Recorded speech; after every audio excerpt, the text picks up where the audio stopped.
Le lendemain, Nazli fait le ménage tout en dansant, absorbée par la musique. Elle perd la notion du temps et Ferit rentre à la maison sans savoir qu'elle est là.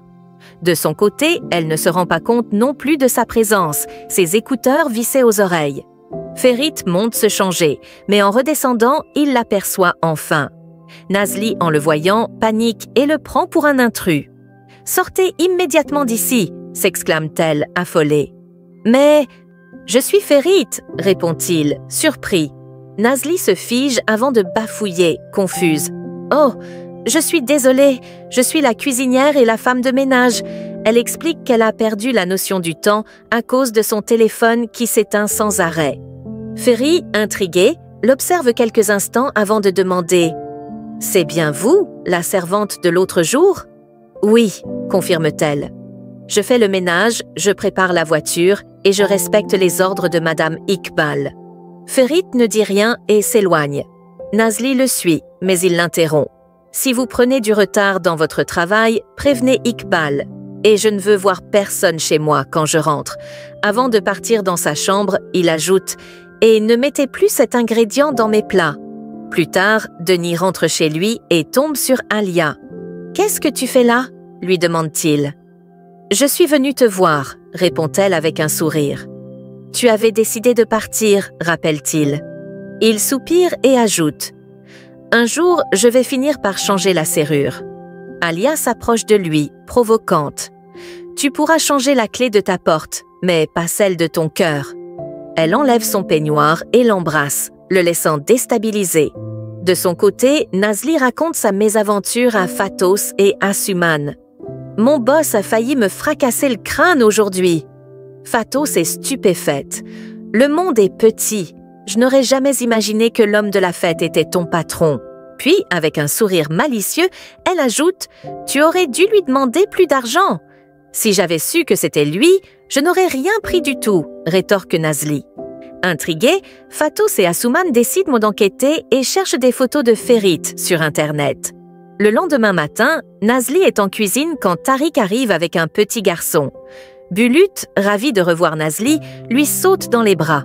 « Bulut doit passer du temps avec son oncle aujourd'hui.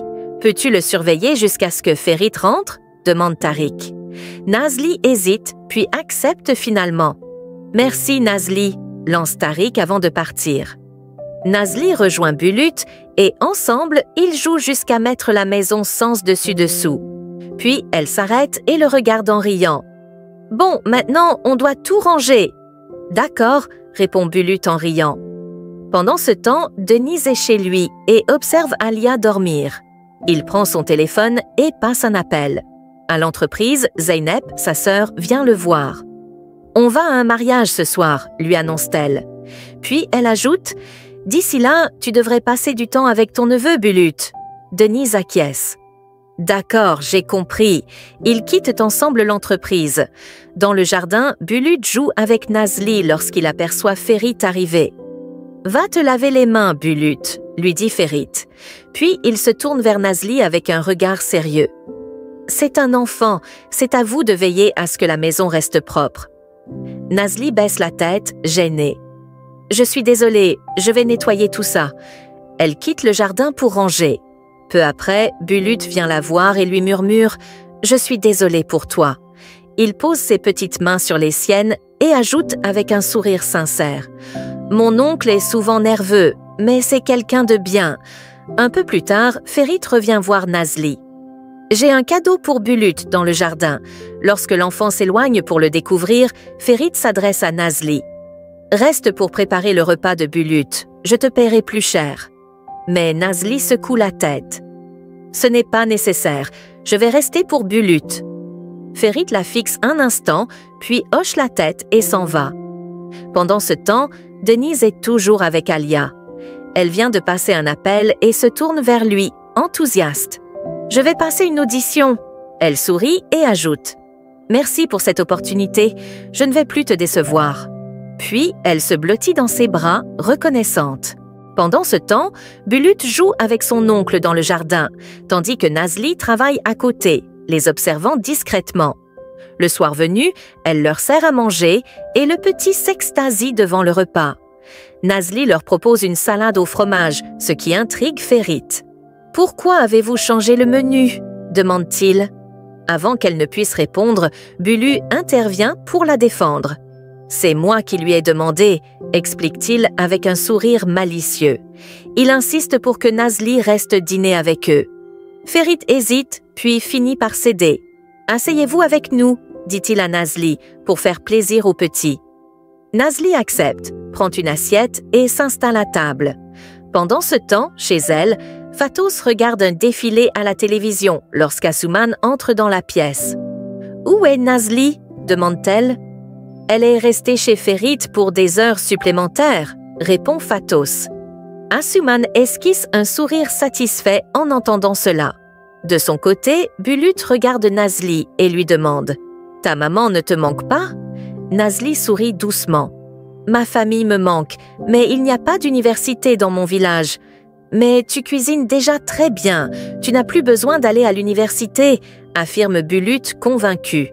Nazli secoue la tête. « Ce que je veux faire ne se résume pas à bien cuisiner.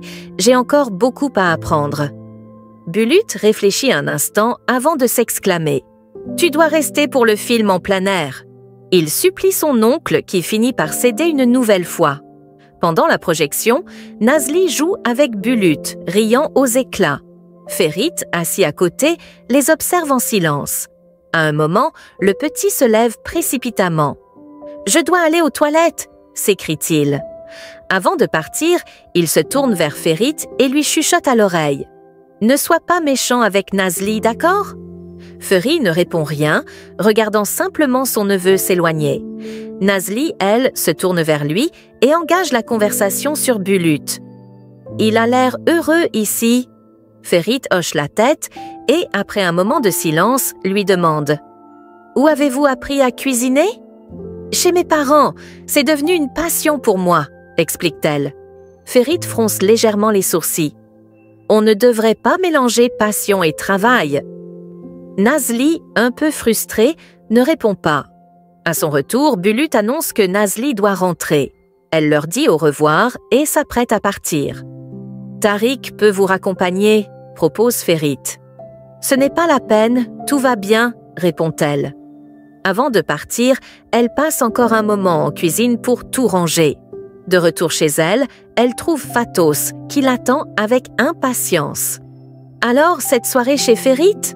Nazli sourit en pensant à Bulut. « Le petit est tellement adorable.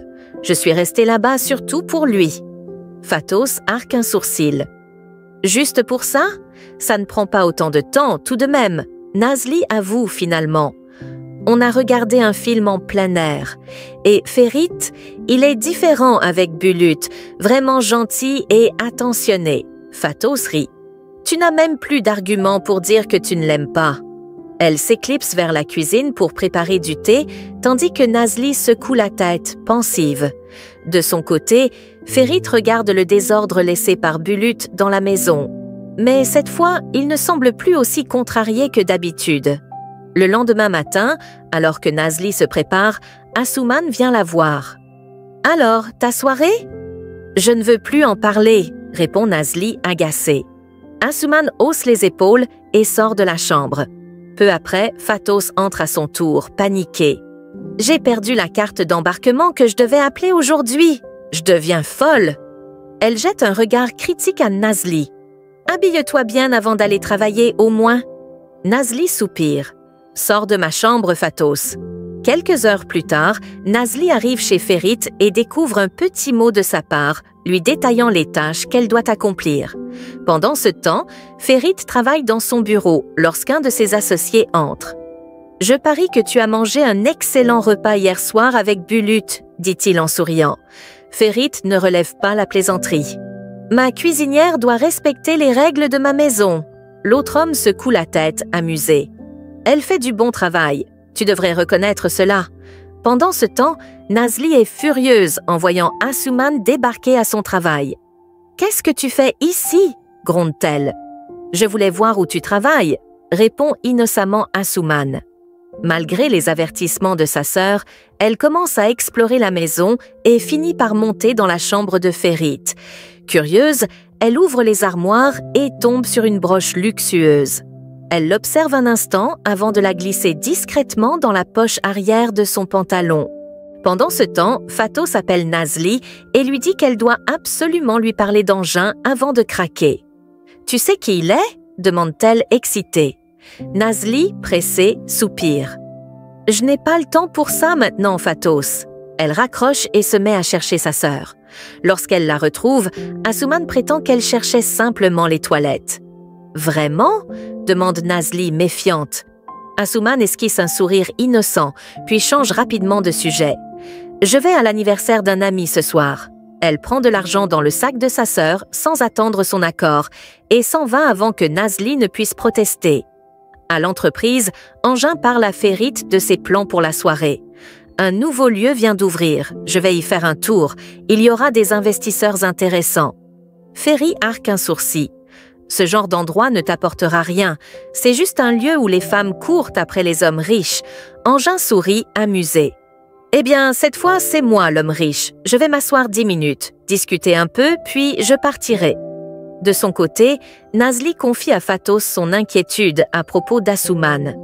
Je ne comprends pas où elle trouve l'argent pour sortir tout le temps.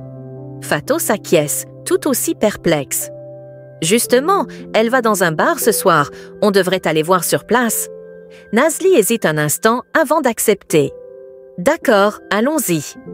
Les deux filles montent alors dans leur chambre pour se changer avant d'aller enquêter sur Asuman.